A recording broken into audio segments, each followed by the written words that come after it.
Nakakahiya na ako nakakahiya, pero tumakas ako isang beses sa kadate ko nung in-invite niya ako sa bahay niya. Kung kayo rin siguro yung nasa lugar ko, matatakot din kayo. Story time!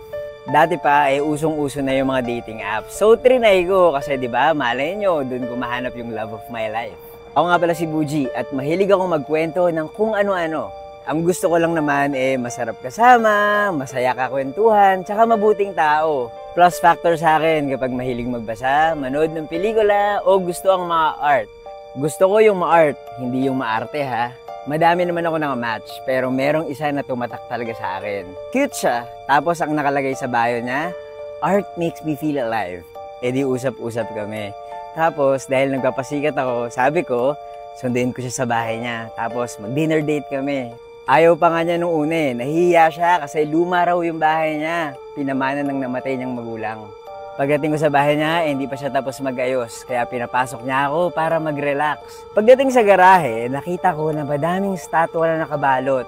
Sabi niya, into sculpture daw siya. At pwede raw niya akong gawing model kung gusto ko. Pagpasok ko sa loob ng bahay niya, nagulat ako. Ang daming rebulto. Tapos, walang mga ulo. Ang sabi niya, yun daw ang art niya. Tapos, pagtingin mo sa pader, ang daming sketch. Puro katawan at wala ring ulo.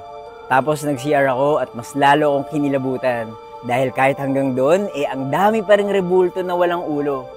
Paglabas ko ng banyo, sinabi ko sa kanya na baka next time na lang kami mag-date kasi biglang sumama yung pakiramdam ko. Totoo naman, kasi parang nahilo ako dun sa mga nakita ko.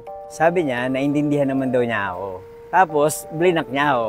Mabuti na nga lang at nangyari yun kasi baka mamaya, pugutan niya ako ng ulo. Sa statwa na gagawin niya ako yung gagawin niyang model.